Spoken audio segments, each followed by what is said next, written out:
السلام علیکم ورحمۃ اللہ وبرکاتہ۔ قرآن کے اندر سورہ بقرہ آیت نمبر 67 میں ایک قصہ بیان کیا گیا ہے۔ موسیٰ علیہ السلام کے وقت کے ایک کوئی بہت مالدار آدمی تھا، بہت مالدار۔ تو اس کا ایک بھتیجا تھا، اس کی کوئی اولاد نہیں تھی، اس کا ایک بھتیجا تھا۔ اس بھتیجے نے کیا کرا، اپنے جو چاچا تھے ان کا قتل کر دیا، اور قتل کر کے ان کی لاش کو کسی دوسری جگہ پہ ڈال دیا، اور وہاں اور ان کے اوپر الزام لگانے لگا تاکہ ان سے دیت وصولی جائے۔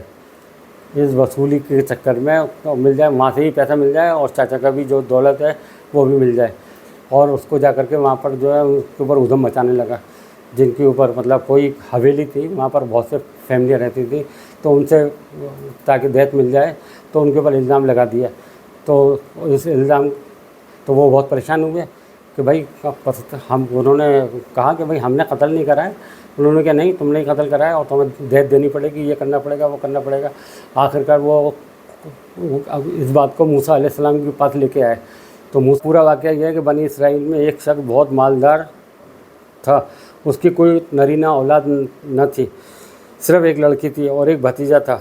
اور بھتیجے نے جب دیکھا کہ بڈھا مرتا ہی نہیں، تو ورثے کے لالچ میں اس خیال آیا کہ میں ہی اسے کیوں نہ مار ڈالوں اور اس لڑکی سے نکاح بھی کر لوں، قتل کی تہمت دوسروں پر رکھ دیت بھی وصول کروں اور مقتول کے مال کا مالک بھی بن جاؤں۔ اس شیطانی خیال میں وہ پختہ ہو گیا اور ایک دن موقع پا کر اپنے چچا کو قتل کر ڈالا۔ بنی اسرائیل کے بھلے لوگ ان کے جھگڑوں بھیڑیوں سے تنگ آ کر یکسو ہو کر ان سے الگ ایک اور شہر میں رہتے تھے۔ شام کو اپنے قلعے کا پھاٹک بند کر دیا کرتے تھے اور صبح کھولتے تھے، کسی مجرم کو اپنے یہاں گھسنے بھی نہیں دیتے تھے۔ اس بھتیجے نے اپنے چچا کی لاش کو لے آ کر اس قلعے کے پھاٹک کے سامنے ڈال دیا اور یہاں آ کر اپنے چچا کو ڈھونڈنے لگا۔ پھر ہائے دہائی مچا دی کہ میرے چچا کو کسی نے مار ڈالا۔ آخرکار ان قلعے والوں پر تہمت لگا کر ان سے دیت کا روپیہ طلب کرنے لگا۔ انہوں نے اس قتل سے اور اس کے علم سے بالکل انکار کیا، لیکن یہ اڑ گیا، یہاں تک کہ اپنے ساتھیوں کو لے کر ان سے لڑائی کرنے پر تل گیا۔ یہ لوگ عاجز آ کر حضرت موسیٰ علیہ السلام کے پاس آئے اور واقعہ عرض کیا کہ یا رسول اللہ، یہ شخص خواہ مخواہ ہم پر ایک قتل کی تہمت لگا رہا ہے، حالانکہ ہم بری الذمہ ہیں۔ موسیٰ علیہ السلام نے اللہ تعالیٰ سے دعا کی، وہاں سے وحی نازل ہوئی کہ ان سے کہو ایک گائے ذبح کریں۔ انہوں نے کہا کہ اے اللہ کے نبی، کہاں قاتل کی تحقیق اور کہاں آپ گائے کا ذبح کرنے کا حکم دے رہے ہیں؟ کیا آپ ہم سے مذاق کرتے ہیں؟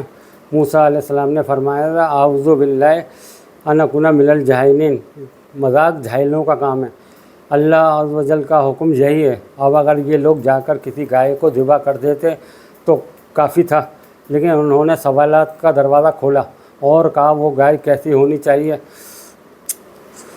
اس پر حکم ہوا کہ وہ نہ تو بہت بڑھیا، نہ بچہ، نہ جوان عمر کی ہونی چاہیے۔ انہوں نے کہا حضرت ایسی گائے تو بہت ہیں، یہ بیان فرمائیں کہ اس کا رنگ کیسا ہونا چاہیے۔ وہی اتری کہ اس کا رنگ بالکل صاف زرد مائل، باہر دیکھنے والوں کی آنکھوں میں اترتی جاتی ہے۔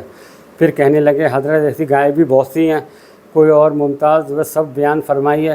وہی نازل ہوئی کہ وہ ہل جوتنے والی نہیں ہونی چاہیے، کھیتوں کو پانی پلانے والی نہیں ہونی چاہیے، ہر عیب سے پاک ہونی چاہیے، زرد رنگ کی، کوئی داغ دھبا نہیں۔ جو سوالات بڑھتے گئے حکم میں سختی ہوتی گئی، احترام والدین پر انعام الہی۔ اب ایسے گائے ڈھونڈنے نکلے تو وہ بہت صرف ایک لڑکے کے پاس ملی۔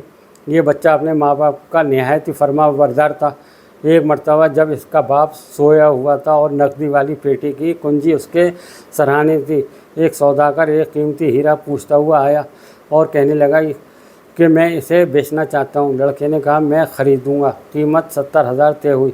لڑکے نے کہا ذرا ٹھہرو، جب میرے والد جاگیں گے تو میں ان سے کنجی لے کر کے آپ کو قیمت ادا کر دوں گا۔ اس نے کہا ابھی دے دو تو 10,000 کم کر دیتا ہوں۔ اس نے کہا نہیں حضرت، میں اپنے والد کو جگاؤں گا نہیں، تم اگر ٹھہر جاؤ تو تمہیں بجائے 70,000 کے 80,000 دوں گا۔ یوں ہی ادھر سے کمی اور ادھر سے زیادتی ہونی شروع ہوتی ہے، یہاں تک کہ تاجر 30,000 قیمت لگا دیتا ہے کہ اگر تم اب جگا کر مجھے روپے دے دو تو میں 30,000 میں دیتا ہوں۔